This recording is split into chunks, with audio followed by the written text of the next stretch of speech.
Fine student, तो class number 14 Indian polity, salient features of the Indian constitution. तो part 1 completed, part 2 completed और ये हम लोग पार्ट 3 देखने जा रहे हैं। तो उससे पहले फर्स्ट क्या देखे थे, philosophy of the Indian constitution. Indian constitution का फिलॉसफी क्या है, क्या इंटेंशन रहा हमारे कॉन्स्टिट्यूशन फ्रेमर का संविधान को बनाते वक्त।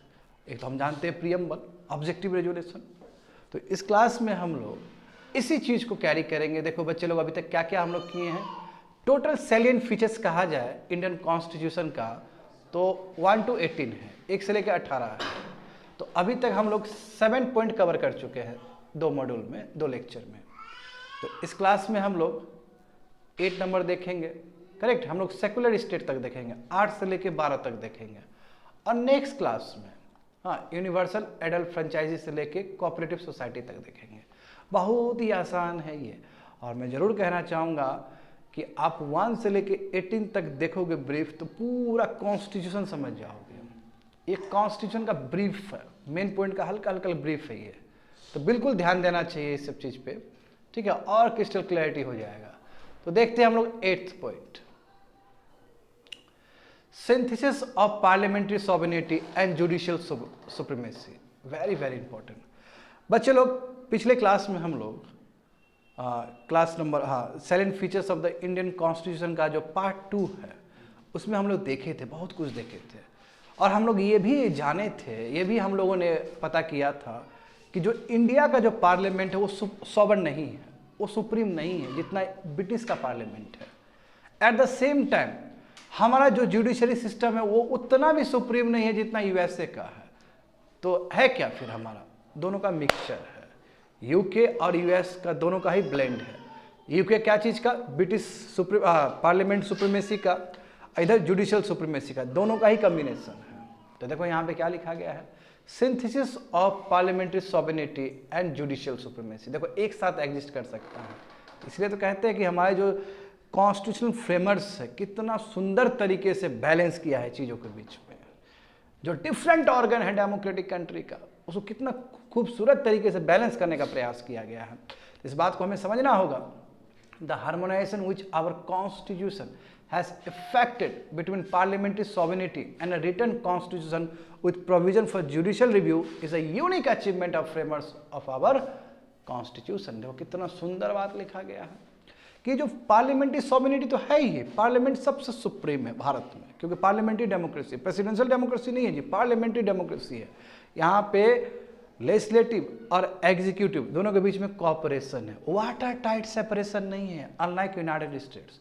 यूनाइटेड स्टेट्स में क्या है, जुडिशरी अलग है, एग्जीक्यूटिव अलग है और लेजिस्लेटिव अलग है। ऐसा नहीं है भारत में। भारत में क्या है कि लेजिस्लेटिव और लेजिस्लेटिव और एग्जीक्यूटिव एक साथ काम करते हैं। तो देखो, तो पार्लियामेंट्री सॉवरेनिटी तो है ही कंट्री में हमारा।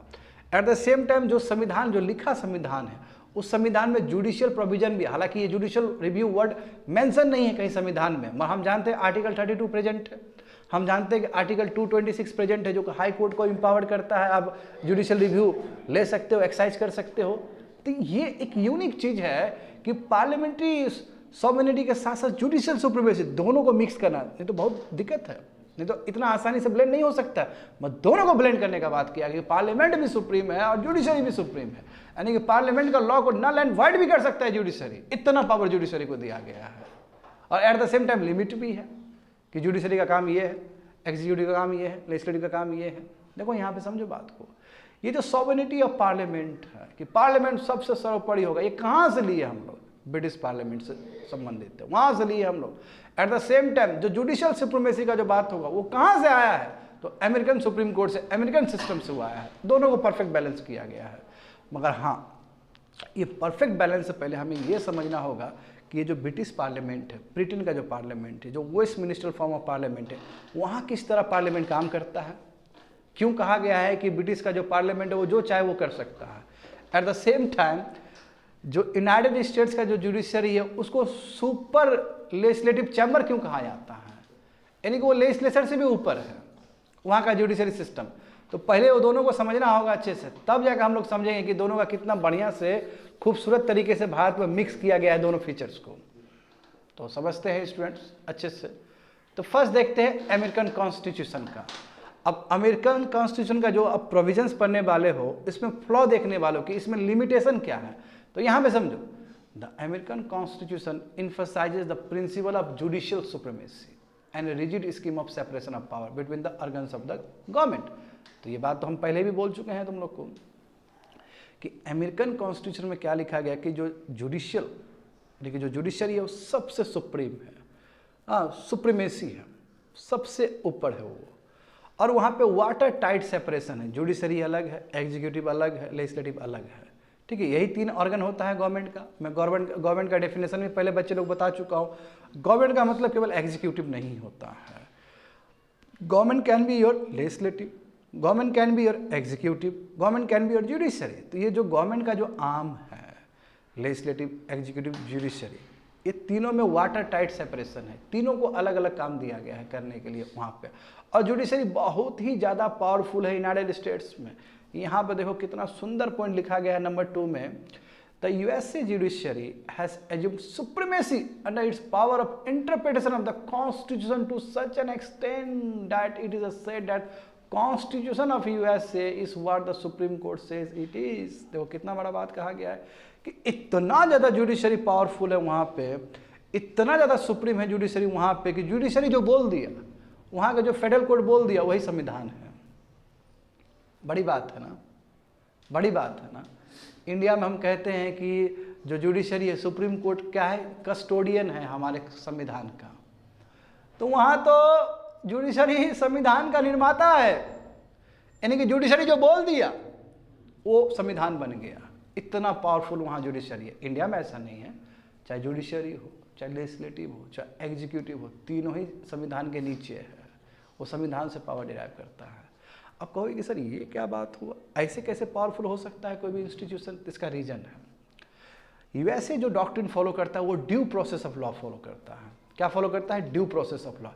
बच्चे लोग बचपन से ये तो सुनते आए हो कि all are equal before law, सभी लोग बराबर है लॉ के सम्मुख, यानी कि लॉ जो है वो किसी को भेदभाव नहीं करता है। जो कानून है किसी के लिए भेदभाव नहीं, तुम्हारे लिए भी सेम कानून, मेरे लिए भी सेम कानून। मैं यूनाइटेड स्टेट्स का एक बहुत ही खूबसूरत डॉक्ट्रिन है, बहुत खूबसूरत फिलॉसफी है जस्टिस के लिए, that is the due process of law. अब ये ड्यू प्रोसेस ऑफ लॉ क्या है? तो ड्यू प्रोसेस ऑफ लॉ का मतलब है कि कभी भी कोई भी चीज़ किया गया जिसके लिए आप जस्टिस देना चाहते हो, तो जस्टिस भी फेयर होना चाहिए। जस्टिस भी क्या होना चाहिए? फेयर होना चाहिए। कहने का मतलब देखो, कोई भी क्राइम होता है, कहीं पे भी कुछ भी हो रहा है, तो उसका समय देखा जाएगा, उसका सर्कमस्टेंसेस देखा जाएगा, उसका कंडीशन देखा जाएगा। एक कोई घटना एक समय में हुआ और वही घटना दूसरे समय में हुआ तो दोनों में अंतर है। दिन में जो घटना हुआ और जो रात में घटना हुआ, 2022 में घटना हुआ, जो 2024 में घटना हुआ, भले ही सेम घटना हुआ बट डिफरेंट घटना है क्योंकि समय अलग है। किस परिस्थिति में हुआ, किस सर्कमस्टेंसेस में हुआ, तो कहने का मतलब क्या है कि जो सुप्रीम कोर्ट है वो केवल रूल ऑफ लॉ से नहीं चलती है। वहाँ के जो सुप्रीम कोर्ट वो ड्यू प्रोसेस ऑफ लॉ से चलती है, जिसमें देखती है क्या लॉ भी अप्रोप्रिएट है कि नहीं है। हो सकता है लॉ ही में फॉल्ट हो सकता है ऐसा कानून जो कानूनी गलत हो, और जिस हिसाब से कुछ भी काम हुआ है सिचुएशन अलग हो सकता है, टाइम अलग हो सकता है, तो सभी चीज़ को कंसीडर करके जजमेंट देता है सुप्रीम कोर्ट वहाँ का। इससे वहाँ का जुडिशरी सबसे पावरफुल हो गया, क्योंकि वो जो केवल रूल ऑफ लॉ फॉलो नहीं करता, वो ड्यू प्रोसेस ऑफ लॉ भी फॉलो करता है। और इस चीज़ का जो भी हम एक्सप्लेन किए हैं, इसको तुम लोग डिटेल्स में समझोगे जब हम लोग फंडामेंटल राइट्स का बात करेंगे। क्योंकि इंडिया में भले ही रूल ऑफ लॉ था, मगर बाद में हम भी ड्यू प्रोसेस ऑफ लॉ को शामिल किए हैं अपने फंडामेंटल राइट्स में। तो समझ गए ना कि यूएसए का जो संविधान है वो ऐसा है एज इफ सुप्रीम कोर्ट जो बोल दिया वो संविधान का हिस्सा हो गया। तो इतना ज़्यादा पावरफुल है वहाँ पे जुडिशरी सिस्टम। तो दूसरा देखो, दिस मीन्स डैट, यहाँ पे समझो, this means that it is the power to invalid a law which is passed by legislature, not only the ground that is a violative of the Bill of Rights or it transgresses the legislative powers vested by the Constitution, but also on the ground that it violates the principle of due process of law। वही जो बोले हैं, कहने का मतलब क्या है कि वहाँ के सुप्रीम कोर्ट के पास, वहाँ के फेडरल कोर्ट के पास ये पूरा पावर है कि यदि मान लो कोई भी लॉ बना पार्लियामेंट से, वहाँ पे यूएस कांग्रेस से, वहाँ का पार्लियामेंट लोकसभा को यूएस कांग्रेस कहते हैं, कांग्रेस का मतलब होता है मीटिंग, ठीक है, वहाँ का जो लोकसभा है उसको हम लोग यूएस कांग्रेस कहते हैं। तो यदि यूएस कांग्रेस ने कुछ पास किया, यानी कि वहाँ के पार्लियामेंट ने कुछ पास किया, यदि वो संविधान के हिसाब, यानी कि वो बिल ऑफ राइट्स को वायलेट करता है, लेट से बिल ऑफ राइट्स का मतलब क्या है कि वहाँ का फंडामेंटल राइट्स, उसको वायलेट करता है, तो जुडिशरी क्या कर सकता है, ऐसे लॉ को नल एंड वॉइड कर सकता है, उसको खारिज कर सकता है कि ये लॉ बेकार है क्योंकि ये बिल ऑफ राइट्स को क्या कर रहा है, वायलेट कर रहा है। इतना ही नहीं, दूसरा किस तरह खारिज कर सकता है, ये बोलते हुए कि ये लेजिस्लेटिव पावर नहीं था बनाने का, संविधान में ये पावर नहीं दिया गया लेजिस्लेचर को, फिर भी बनाया है, तो इसलिए क्या है कि ये लॉ इनवैलिड है। 2 रीजन तो चलो इंडिया में भी चलता है, तीसरा रीजन क्या बोला गया, यदि कोई ऐसा लॉ बना दे लेजिस्लेचर जिसके वजह से due process of law violate हो रहा है, तो वो भी लॉ खारिज हो जाएगा। ये तो बहुत नया चीज है, लॉ भी जस्टिफाइड होना चाहिए, लॉ गलत नहीं बना सकते, लॉ में भी एथिक्स होना चाहिए, ऐसा लॉ नहीं होना चाहिए कि जो गलत लॉ हो, लॉ मस्ट बी जस्टिफाइड। तो लॉ फिर देखो अलग अलग इंटरप्रिटेशन होगा अलग अलग टाइम में उसका, हो सकता है कि एक कोई लॉ बन गया हो अभी वहां पे, अभी सुप्रीम कोर्ट के पास पहुंचेगा तो अभी कौन सा समय है, ये 2024 का समय है, 2025 का समय है, तो हो सकता है पुराना वाला सोच से बहुत अलग निकल गए, हो सकता है वो लॉ खारिज हो जाए, और वही 100 साल पहले लॉ लाते तो हो सकता है चल जाए वहां पे। तो समय को देखते हुए भी, सर्कमस्टेंसेस को देखते हुए जब आप काम करते हो, आप डिसीजन देते हो, आप प्रोसेस में शामिल होते हो, तो उसी को बोलते हैं ड्यू प्रोसेस ऑफ लॉ, समझे। इसलिए विद्यार्थी लोग ये बोलना गलत बात नहीं होगा कि American judiciary thus has the power to sit over any legislative policy, यानी कुछ भी लेजिस्लेचर बना दिया उसके ऊपर वो सीट हो सकता है, बैठ सकता है। इसलिए ये बोलना गलत बात नहीं होगा कि ये लेजिस्लेचर का भी लेजिस्लेचर, ये सुपर चैम्बर है लेजिस्लेचर का, यहाँ वहाँ का जो पार्लियामेंट है उसका भी ये पार्लियामेंट है, पार्लियामेंट के ऊपर पार्लियामेंट, जुडिशरी पार्लियामेंट से भी ऊपर का ऑर्गन के रूप में काम कर रहा है कि भाई ठीक ठीक बना लाना, बिल ऑफ राइट्स वायलेट हुआ लॉ खत्म कर देंगे, तुम्हारे पास जो पावर नहीं है वो पावर से भी तुम बनाओगे वो भी खत्म कर देंगे, और ध्यान रहे ड्यू प्रोसेस ऑफ लॉ, यदि उसके हिसाब से भी तुम नहीं किया तो वो भी खारिज कर देंगे। यानी कि ये जो लेजिस्लेचर है जहाँ पे बनता है लॉ, उसके ऊपर एक और ये लेजिस्लेचर के रूप में काम कर रहा है। हाँ, India follow the due process of law, मगर इंडिया में उतना जटिल नहीं है ड्यू प्रोसेस लॉ जितना यूनाइटेड स्टेट्स में। हमारा परफेक्ट ब्लेंडिंग है, equality before law and due process of law, दोनों को हम लेके चलते हैं। जाहिर सी बात है कि उतना एलिमेंट नहीं मिलेगा जितना तुमको एलिमेंट यूनाइटेड स्टेट्स में मिलेगा, आया समझ बच्चे लोग। हाँ, तो अब बात करते हैं हम लोग ब्रिटिश का ना। एक तो फ्लॉ देख लिए ना, इसका फ्लॉ मतलब क्या, लेजिस्लेचर का बात को ठुकरा सकता है, तो कितना पावरफुल है जुडिशरी वहाँ का, नहीं वहाँ का जो फेडरल कोर्ट है कितना पावरफुल है, वहाँ का सुप्रीम कोर्ट ऐसे फेडरल कोर्ट कितना पावरफुल है। इसी तरह हमें ब्रिटिश, यानी कि ये फ्लॉ है एक तरह से। अब वो व्यवस्था इंडिया में पूरा कॉपी पेस्ट कर दोगे तो खराब हो जाए, क्योंकि इंडिया समहाउ पार्लियामेंट्री डेमोक्रेसी है, तो हमको दोनों को ही ब्लेंड करके चलना है। अब पार्लियामेंट मनमानी नहीं करे तो जुडिशियल सुप्रीमेसी भी देखना है, तो देख रहे हो ना, परफेक्ट बैलेंस करने का प्रयास होगा भारत में। तो पहले हम ब्रिटिश कॉन्स्टिट्यूशन का देखना चाहेंगे यहाँ पे। अभी अमेरिकन कॉन्स्टिट्यूशन का देख लिए, जुडिशरी कितना सुप्रीम है। अब ब्रिटिश कॉन्स्टिट्यूशन में क्या फ्लॉ है, यहाँ पे देखो बच्चे लोग, क्या इंटरेस्टिंग चीज लिखा गया। देखो यहाँ पे जो ब्रिटिश कॉन्स्टिट्यूशन है वो पूरी तरीके से प्रिंसिपल ऑफ पार्लियामेंट्री सॉवरेनिटी को लेकर चलता है। कहने का मतलब क्या कि पार्लियामेंट्री सुप्रीम है, parliament can do anything, parliament कुछ भी कर सकता है वहाँ का।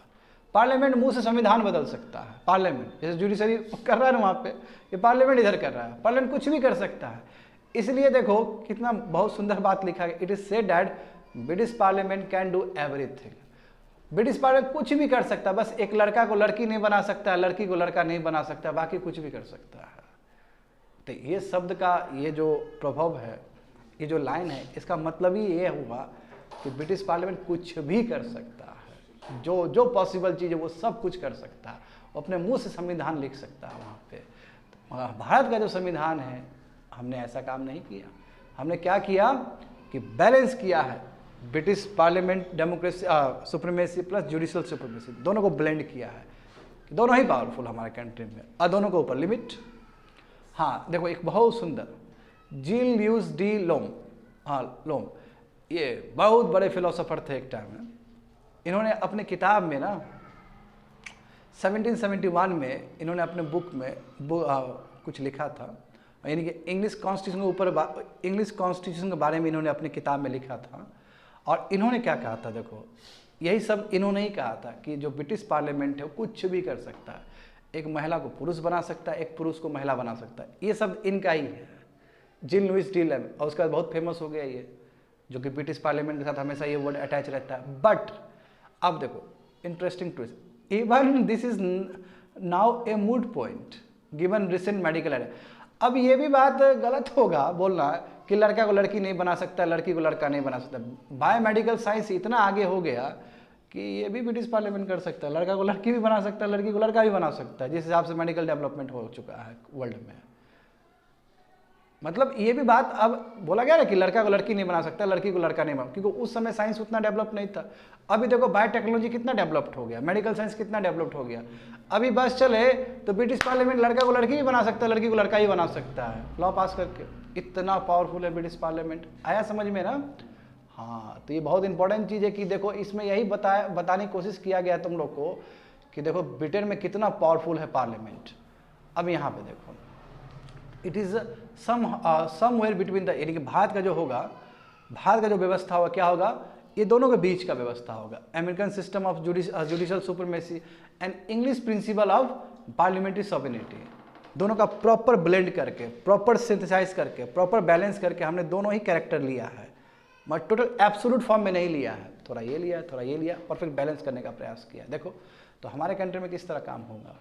The Supreme Court on one hand can declare the parliamentary laws as unconstitutional. सही बात है ना? अभी हमारे सुप्रीम कोर्ट के पास पावर है ना, आर्टिकल 32 के पास पावर है, हाई कोर्ट के पास भी पावर है 226। तो जो लॉ बनता है पार्लियामेंट से, वो सुप्रीम कोर्ट के पास पावर है कि उसको नल एंड वॉइड कर सकता है, यानी कि वो अपना जुडिशियल रिव्यू यूज़ कर सकता है। तो इस हिसाब से जुडिशियल सुप्रीमेसी।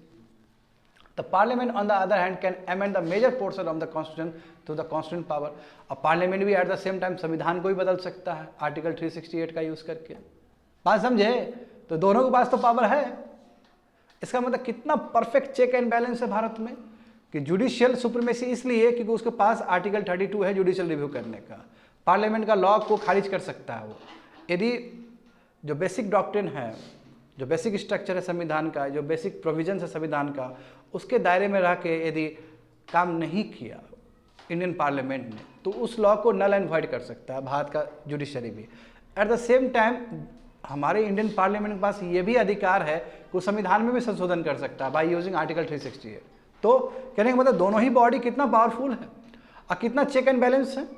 जब मान लो कि पार्लियामेंट, हमारा पार्लियामेंट कॉन्स्टिट्यूशनल अमेंडमेंट कर रहा है, संविधान में संशोधन कर रहा है, अब वो जो संविधान में संशोधन कर रहा है वो मान लो गलत तरीके से कर रहा है, तो फिर जुडिशरी आकर उसको नल एंड वॉइड कर सकता है।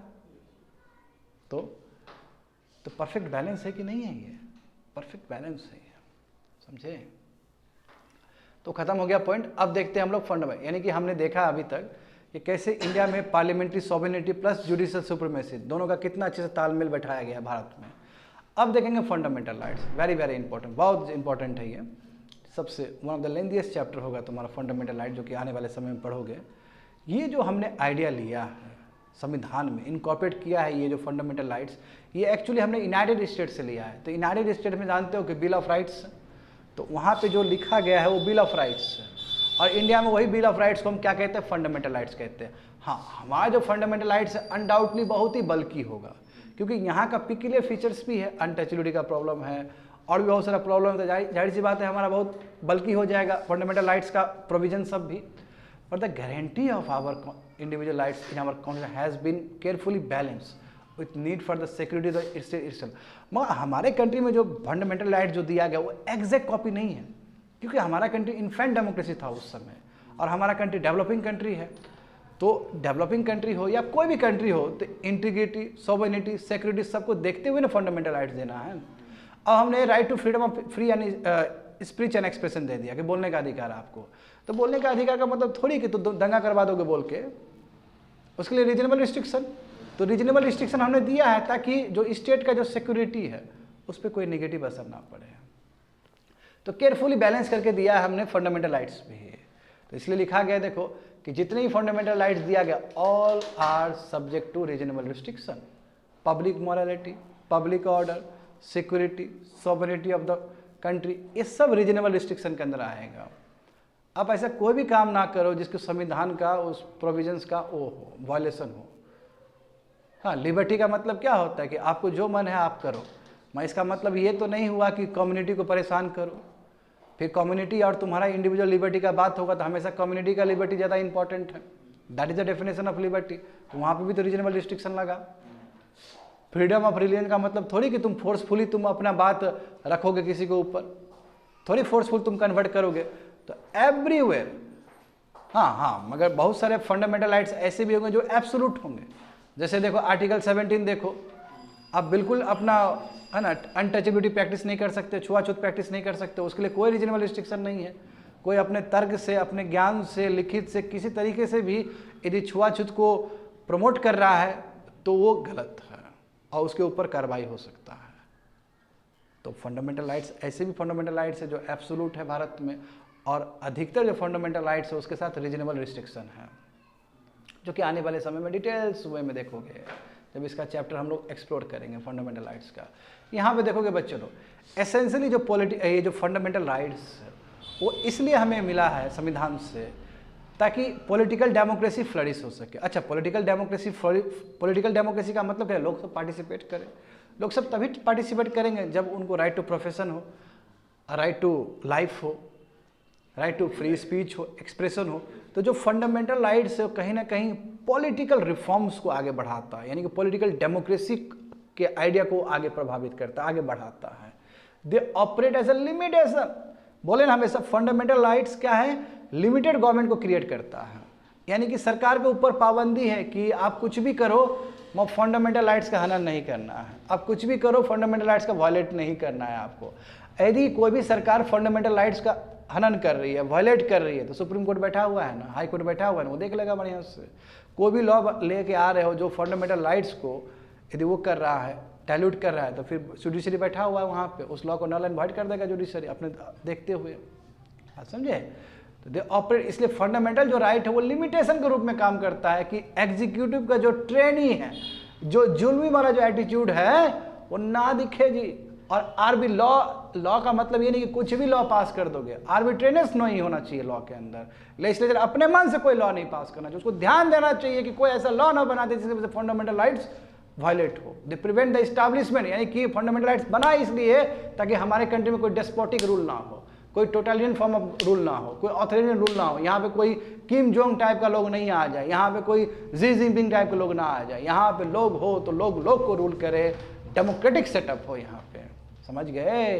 तो कोशिश ये है फंडामेंटल राइट्स दे के कि ये जो यहाँ पे जो सरकार बने वो लॉ का सरकार बने, वो आदमी का सरकार नहीं बने। तो कहने का मतलब क्या है कि लिमिटेड गवर्नमेंट बने, जिसका अपना दायरा फिक्स हो, जिसका लक्ष्मण रेखा फिक्स है कि भाई ये सब काम नहीं करना, ये करना हमको इसलिए बनाया गया। And they are justiciable in nature. क्या इंपॉर्टेंट बात है, यहाँ से तुम लोग को बहुत मजा आएगा। जस्टिसिएबल एंड इन्फोर्सेबल सुनने में सेम लगता है, दो अलग वर्ड है ये, दोनों अलग है, जमीन आसमान का अंतर है ये चीज़। They are justiciable in nature. यदि मान लो कि फंडामेंटल राइट्स हनन हो गया तुम्हारा, तो कोर्ट संज्ञान ले सकती है, तुम कोर्ट के पास जा सकते हो। That is called justiciable. क्या बोलते हैं? जस्टिसिएबल। इन्फोर्सेबल का मतलब होता है कि जिसको लागू किया जाए लॉ से, लॉ बना के। तो बहुत सारा चीज़ के लिए लॉ लाया जाता है, बहुत सारा चीज़ के लिए लॉ नहीं लाया जाता है। तो जरूरी नहीं कि हर वो चीज़ जो इन्फोर्सेबल है वो जस्टिसिएबल भी हो, यानी कि ऐसा जरूरी नहीं है कि जो जस्टिसिएबल है वो इन्फोर्सेबल भी होगा, एंड वाइस वर्सा।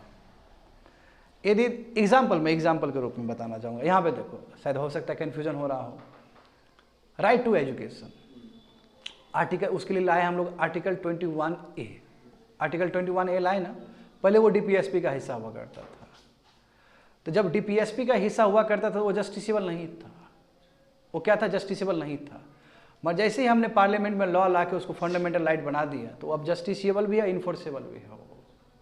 तो आपको इन्फोर्स करवाना है किसी को, तो उसके लिए आपको लॉ लाना पड़ेगा। क्या लाना पड़ेगा? लॉ लाना पड़ेगा, लॉ बनाना पड़ेगा। समझो यहाँ पे बात। तो ये जो फंडामेंटल राइट है वो जस्टिसिएबल भी है और वो इन्फोर्सेबल भी है।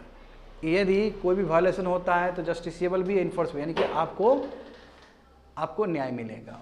कोई भी आपका राइट टू लाइफ छीन लिया तो आपको न्याय मिलेगा। हाँ, इन्फोर्सेबल, वेरी गुड।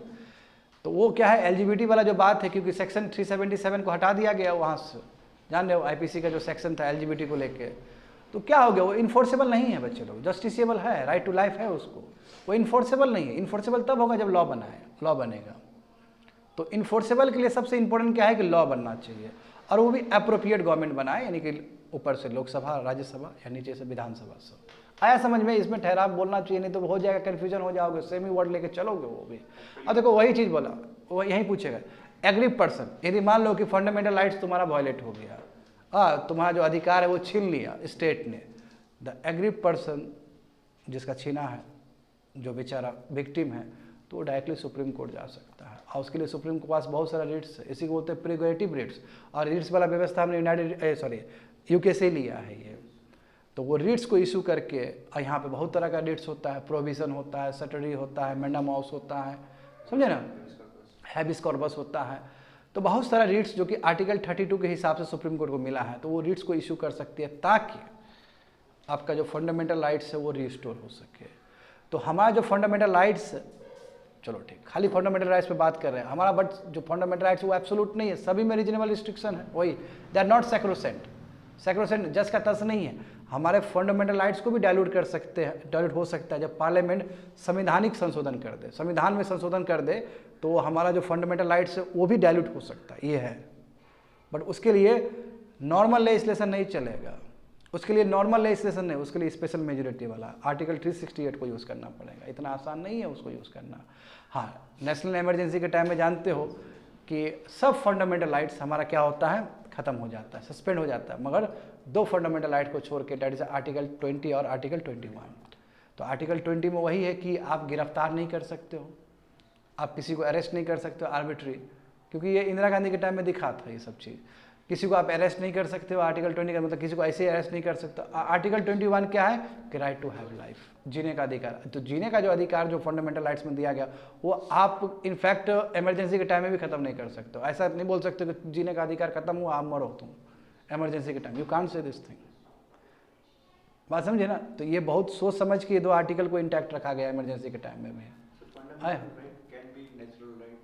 हाँ, yes, very good question. Fundamental rights can be natural rights and natural rights can be a fundamental rights. Right to life, natural rights. हाँ, right to life, natural rights at the same time right to, देखो natural, बहुत अच्छा सवाल पूछे हो। Natural rights और fundamental rights में क्या अंतर है? Natural rights का मतलब होता है कि जिसके लिए लॉ लाने की जरूरत नहीं है आपको, जैसे राइट टू लाइफ, सबको जीने का अधिकार है, उसके लिए लॉ की क्या जरूरत है, समझे ना। बट जो फंडामेंटल लॉज है, फंडामेंटल जो राइट्स है, वो बेसिक राइट्स है जो आपको मिलेगा संविधान के हिसाब से। देखो भारत में क्या है, भारत में जितने भी फंडामेंटल राइट्स मिलता है हमारे संविधान से हमें मिल रहा है, नागरिकों में मिल रहा है। मगर यूएसए में ऐसा नहीं है। यूएसए में जो फंडामेंटल राइट्स वहाँ जो जन्मा वो ऑटोमेटिकली मिल गया, वहाँ के संविधान से नहीं मिल रहा है। That is the basic difference between the bill of rights and fundamental rights. ये भी अंतर है, बड़ा अंतर है, यहाँ समझोगे। तो यहाँ पे समझो बच्चे लोग, Another peculiarity of the fundamental right is apart from political democracy। देखो पॉलिटिकल डेमोक्रेसी तो प्रभावित करता ही करता है, पॉलिटिकल डेमोक्रेसी को तो बढ़ाता ही बढ़ाता है। एट द सेम टाइम ये सोशल इक्वलिटी को भी प्रमोट करता है। क्यों सोशल इक्वलिटी को प्रमोट करता है? सोशल इक्वलिटी को क्यों प्रमोट करता है? क्योंकि हम जानते हैं हमारे पास बहुत सारा आर्टिकल है। आर्टिकल 15 है कि नहीं बताओ तो, no discrimination on the basis of RRSCP। हमेशा बोलते हैं ना कि किसी भी नागरिक के बीच में कोई भेदभाव नहीं हो सकता, रिलीजन के नाम पे, कास्ट के नाम पे, रेस के नाम पे, सेक्स के नाम पे, मेल और फीमेल के नाम पे, और प्लेस ऑफ बर्थ के नाम पे कभी भी डिस्क्रिमिनेशन नहीं हो सकता है। और at the same time article 17 भी है कि नहीं है कि अनटचेबिलिटी प्रैक्टिस नहीं हो सकता है। At the same time article 18 भी है ना, कोई प्रिविलेज नहीं मिल सकता है, टाइटल्स नहीं मिल सकता है। तो कहने का मतलब ये है कि खाली ये बोलते रहोगे कि खाली ये पॉलिटिकल डेमोक्रेसी को प्रभावित करता है, ये भी गलत बात है। ये सोशो इक्वलिटी है, जो सोशो इकोनॉमिक इक्वलिटी है, उसको भी इस्टेब्लिश करता है कहीं ना कहीं। अब इकोनॉमी का टर्म्स लिए, क्योंकि देखो आर्टिकल 16 भी है राइट टू एम्प्लॉयमेंट, तो वो इकोनॉमी से जुड़ा हुआ आपका चीज़ है। तो भले ही फंडामेंटल राइट्स आपके पॉलिटिकल डेमोक्रेसी को प्रभावित करता है, उसको एनहांस करता है, उसको इंक्रीज करता है, but at the same time कहीं ना कहीं ये सोशो इकोनॉमिक डेमोक्रेसी को भी प्रभावित करता है, उसको भी इस्टेब्लिश करता है। खत्म हो गया, समझ गए? अब पढ़ेंगे DPSP, directive principle of state policy. अब बच्चे लोग अब देखो खेल अब शुरू होगा। DPSP है, DPSP क्या है? नॉन इन्फोर्सेबल, मतलब ये इन्फोर्सेबल नहीं है। यदि कोई स्टेट, जैसे एग्जांपल देखो, मैं बेस्ट एग्जांपल देता हूँ, आर्टिकल 47। आर्टिकल 47 में लिखा गया है कि किसी को इंटॉक्सिकेटेड ड्रिंक्स नहीं पीना चाहिए। स्टेट ये सुनिश्चित करे कि उसका नागरिक सब क्या करें कि इंटॉक्सिकेटेड ड्रिंक्स ना लें, यानी कि नशा वाला चीज़ ना यूज़ करें, ड्रग्स सब यूज़ ना करें। ये होता है क्या हमारे कंट्री में? लोग नशा कर ही रहा है, इसलिए ऐसा है क्योंकि ये DPSP का हिस्सा है। बट यदि पीपल का प्रेशर आए, जैसे यहाँ बिहार राज्य में हुआ, पीपल का प्रेशर आया तो दारूबंदी हुआ ना, उसके लिए लॉ लाया ना। हाँ, ये अलग बात है कि लॉ किस तरह इंप्लीमेंट करा वो विषय दूसरा है। यदि पॉलिटिकल विल, यदि पावर पीपल का विल हो तो डीपीएसपी को भी इन्फोर्स किया जा सकता है, जस्टिसिएबल नहीं, डीपीएसपी को भी इन्फोर्स किया जा सकता है बाय ब्रिंगिंग सुइटेबल लॉ। बात समझे? That is the difference between enforceable and your justiciable. तो यहाँ पे देखोगे B.R. अम्बेडकर जी के हिसाब से जो डायरेक्टली डीपीएसपी है वो सबसे नोबल फीचर है, सबसे अनोखा चीज है, सबसे यूनिक चीज है हमारे भारत का संविधान का। भले वो इन्वर्सिबल ना हो, भले ये जस्टिसिएबल ना हो, वो बार बार स्टेट को बोलेगा कि आपको कोई लॉ बनाना है, आपको कोई पॉलिसी बनाना है, तो ये सब चीज़ का ध्यान देते हुए, सब चीज़ को देखते हुए आपको लॉ बनाना है। और हमारा जो डीपीएसपी है उसको हम 3 भाग में डिवाइड कर सकते हैं ब्रॉडली। हालांकि शुरुआत के संविधान में ये क्लासिफिकेशन नहीं था, बट बाद में पढ़ने के बाद तुमको पता चलेगा जो भी प्रोविजन है डीपीएसपी में। अच्छा, डीपीएसपी कौन सा पार्ट है? पार्ट 4। फंडामेंटल ड्यूटी कौन सा पार्ट है? Part 4A। फंडामेंटल ड्यूटी कौन सा पार्ट है? Part 4A। फंडामेंटल राइट्स कौन सा पार्ट है? पार्ट 3। याद होना चाहिए। देखो, तो जब डीपीएसपी हम पढ़ेंगे तो हमें लगेगा कि इसमें तीनों एलिमेंट है, सोशलिस्टिक एलिमेंट भी है, गांधीयन प्रिंसिपल वाला ही बात है, और लिबरल इंटेलेक्चुअल भी है। तो जो डीपीएसपी है वो सोशल एंड इकोनॉमिक डेमोक्रेसी को इनकरेज करता है, उसको प्रमोट करता है, और ये वेलफेयर स्टेट का भारत में इस्टेब्लिश करने का बात करता है कि भारत में कैसा स्टेट हो, कैसा राज्य हो, कैसा सेटअप हो, वेलफेयर हो। देखो ना आर्टिकल 44 यूनिफॉर्म सिविल कोड, बहुत सारा ऐसा ग्राम स्वराज का बात किया गया है यहाँ पे। हाँ, समझ गए ना? तो वेलफेयर स्टेट का कामना करता है, इसलिए हम कह सकते हैं कि डीपीएसपी जो है वो इकोनॉमिक और सोशल डेमोक्रेसी को इनकरेज करती है। और यूपीएससी का ये सवाल भी है किसी प्रीवियस ईयर का कि डीपीएसपी कौन से डेमोक्रेसी को इनकरेज करती है? That is your social and economic democracy. यहाँ पे देखोगे, हाउएवर, देखो वही चीज़ बोला कि फंडामेंटल राइट्स तो क्या है, however unlike the fundamental rights से थोड़ा अलग है। क्यों? कि जो डीपीएसपी है वो नॉन जस्टिसिएबल है। क्या नॉन जस्टिसिएबल है? क्योंकि इसके ऊपर लॉ नहीं बना है, that is they are not enforceable in the court of law for their violation. यानी कि कोर्ट ऑफ लॉ में आप नहीं जा, यानी कि आर्टिकल 47 बच्चे लोग बोले, हम अभी आर्टिकल 47 बोले हैं ना, कि उसमें लिखा गया है कि जहरीला पदार्थ नहीं लेना चाहिए, वही इंटॉक्सिकेटेड ड्रग्स और ड्रिंक सब नहीं पीना चाहिए। मैं यदि मान लो कि तुम्हारे आसपास कोई पी रहा है तो तुम कोर्ट नहीं जा सकते हो। क्यों? क्योंकि वो डीपीएसपी में दिया गया, वो इन्फोर्सेबल नहीं है। एट द सेम टाइम मान लो कि सिचुएशन दूसरा है कि तुम्हारे सामने में किसी के साथ छुआछूत हो रहा है, अनटचेबिलिटी हो रहा है, अब तुम यदि पटना हाई कोर्ट जाते हो, तुम सुप्रीम कोर्ट जाते हो, तो उसको संज्ञान लिया जा सकता है। क्यों? क्योंकि आफ्टर वो फंडामेंटल राइट्स अंतर है। तो जो फंडामेंटल राइट्स है वो जस्टिसिएबल भी, इन्फोर्सेबल भी है। जो डीपीएसपी है तुम्हारा क्या है, वो जस्टिसिएबल नहीं है। हाँ, इन्फोर्सेबल हो सकता है यदि उसके ऊपर कोई सुटेबल लॉ आ जाए तो। बात समझे?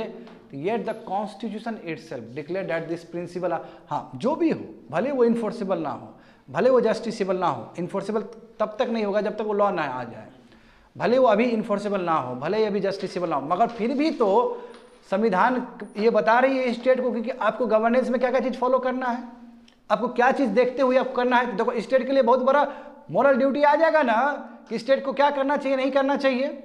तो भले ही वो इन्फोर्सेबल ना हो, भले ही वो जस्टिसिएबल ना हो, फिर भी वो नोबल फीचर है संविधान का, क्योंकि वो मॉरल रिस्ट्रेंट है। समझे? तो यहाँ पे देखो, येट इसके बावजूद भी the constitution itself declare that principles are fundamental. ये प्रिंसिपल जो डीपीएसपी बहुत फंडामेंटल बेसिक्स है गवर्नेंस को चलाने के लिए, डे टू डे एक्टिविटीज चलाने के लिए गवर्नमेंट का, समझा? और ये ड्यूटी है हर स्टेट को कि जब अपना वो लॉ लेके आए, जो अपना पॉलिसी लेके आए, जो अपना प्रोग्राम लेके आए, तो डीपीएसपी को देखते हुए, डीपीएस को दिमाग में रखते हुए लाए हैं वो। इसलिए वो मोरल ऑब्लिगेशन है स्टेट अथॉरिटी के ऊपर। पर हाँ देखो कितना अच्छा लिखा गया है, 6 नंबर देखो, मगर बच्चे लोग अभी तो मोरल ऑब्लिगेशन है, मगर जब पब्लिक ओपिनियन उसमें मिक्स हो जाए तो कब मोरल ऑब्लिगेशन इन्फोर्सेबल भी हो सकता है। क्यों? पब्लिक बोलेगा कि इस राज्य में दारू लोग पी रहा है, दारू पी के लोग बीमार हो रहा है, दारू बंद करिए, तो नीतीश कुमार जी के ऊपर प्रेशर होगा, वो क्या लॉ ला देंगे, जैसे लॉ ला देंगे ये भी इन्फोर्सेबल हो जाएगा। तो वही बोल रहा है कि बट द रियल पावर, यानी कि इसको लगाने का जो अधिकार होगा वो पॉलिटिकल पावर है, that is a public opinion. यदि पब्लिक ओपिनियन खड़ा हो गया कि नहीं डीपीएसपी को भी लागू करना है, तो कहने का मतलब, अच्छा सवाल ये होना चाहिए कि तो क्यों नहीं इतना डीपीएसपी अभी तक लागू नहीं हुआ? एक तो रीजन है पॉलिटिकल विल, नेता लोग काम नहीं करना चाहता, लीडर्स लोग अपने मन से, और दूसरा बात है कि पब्लिक ओपिनियन भी उसके ऊपर उतना जनरेट नहीं हुआ। जब राइट टू एजुकेशन के लिए हुआ तो आ तो गया फंडामेंटल राइट्स में डीपीएसपी से। तीसरा रीजन जो सबसे बड़ा रीजन है लैक ऑफ रिसोर्सेज, कंट्री के पास इतना रिसोर्सेज नहीं कि हर डीपीएसपी को लागू करते हैं। क्योंकि पैसा रुपया लगता है जी, उतना है नहीं हमारे पास।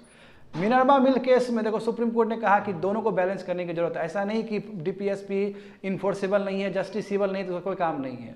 मिनर्वा मिल केस में बहुत इंपॉर्टेंट डिसीजन दिया सुप्रीम कोर्ट ने कि डीपीएसपी और फंडामेंटल राइट दोनों को ही बैलेंस करने की जरूरत है। ऐसा नहीं कि डीपीएसपी इन्फोर्सेबल नहीं है, जस्टिसेबल नहीं, तो उसका कोई काम नहीं है।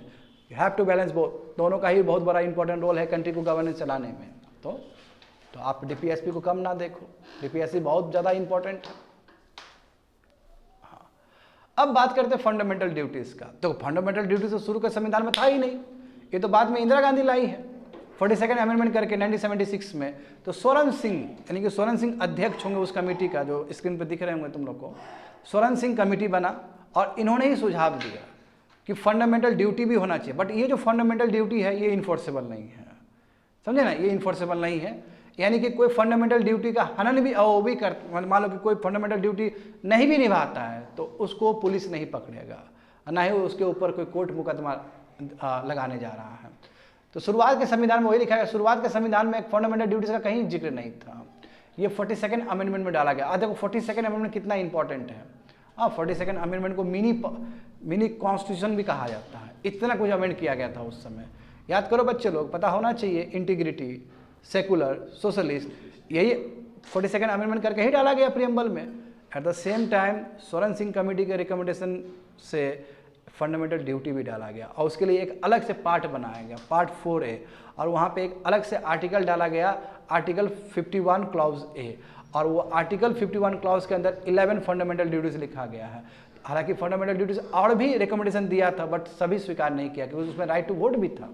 तो राइट टू वोट यदि फंडामेंटल ड्यूटी बना दिया जाए तो सभी को वोट देने का अधिकार है, मतलब सबको वोट देना ही पड़ेगा।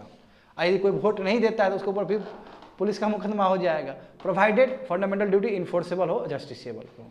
बात समझ में आ रहा है ना। तो 11 फंडामेंटल ड्यूटीज इसके अंदर डाला गया है आर्टिकल 51A के अंदर, और किसका पार्ट है ये, पार्ट 4A है, ये पता होना चाहिए, समझे। हाँ, यहाँ पे देखोगे तो द फंडामेंटल ड्यूटीज, क्यों फंडामेंटल ड्यूटीज क्यों डालने की जरूरत है। शुरुआत के संविधान में तो नहीं डाला गया, बाद में डाला गया।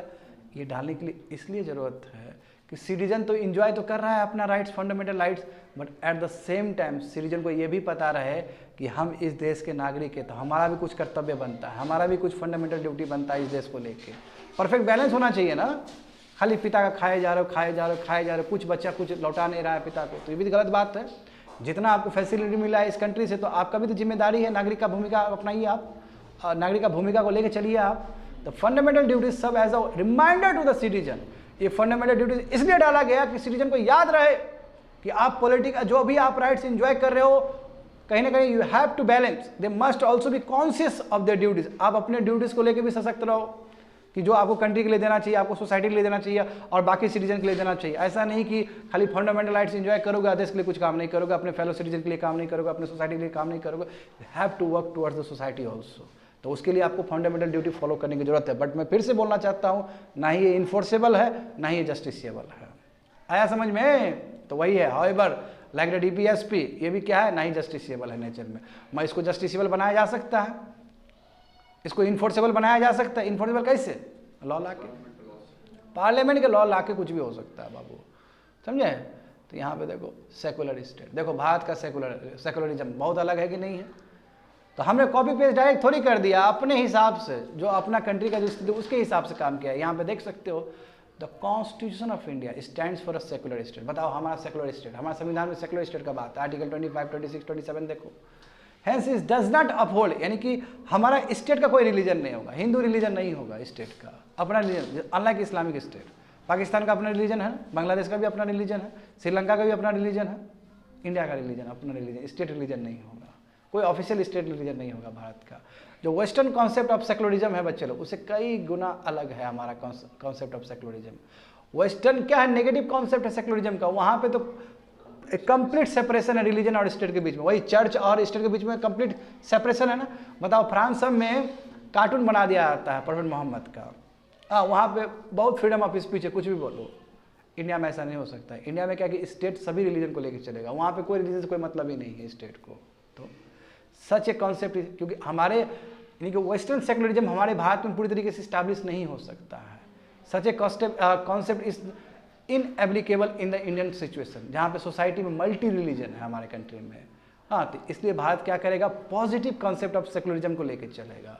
तो पॉजिटिव सेकुलरिज्म का मतलब क्या होगा, पॉजिटिव कॉन्सेप्ट ऑफ सेकुलरिज्म का मतलब क्या है कि हर धर्म संभव है भारत में, और स्टेट सुनिश्चित करेगा सब धर्म फले और फूले।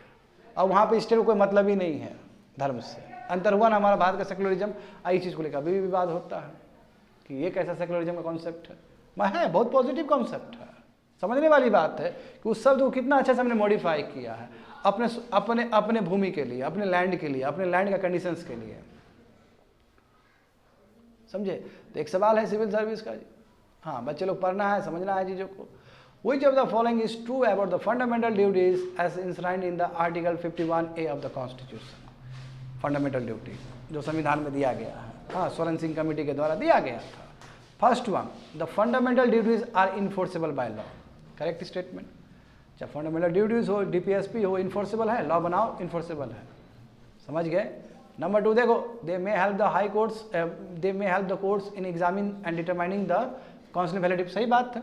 प्रीएम्बल हेल्प करता है, डीपीएसपी भी हेल्प करता है, फंडामेंटल ड्यूटी भी हेल्प करेगा कोर्ट को इंटरप्रिटेशन करने में।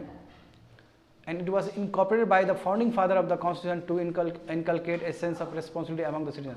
फाउंडिंग फादर ने तो नहीं किया, शुरुआत के संविधान में नहीं किया, तो बाद में हुआ है, इसलिए थर्ड स्टेटमेंट गलत हो जाएगा ना। क्या होगा आंसर, ए फॉर एप्पल, 1 और 2 ओनली, समझ गए। तो समझना होगा वर्ड सबको, क्या है जस्टिसेबल होता है, क्या इन्फोर्सेबल होता है, क्या सच में कोर्ट यूज़ करती है अपना लीगल इंटरप्रिटेशन करने में, तो कर सकती है, डीपीएसपी का भी यूज़ कर सकती है, फंडामेंटल ड्यूटी का भी यूज़ कर सकती है, भले वो जस्टिसेबल और इन्फोर्सेबल ना हो, और प्रीएम्बल का भी यूज़ कर सकती है। तो यस, हम लोग क्या क्या कवर किए हैं इस लेक्चर में, हाँ, synthesis of parliamentary sovereignty and judicial supremacy, fundamental rights, DPSP और fundamental duties and your secular state. तो जो बचा हुआ है 13 से 18 वो नेक्स्ट लेक्चर में देखेंगे। That's it, completed.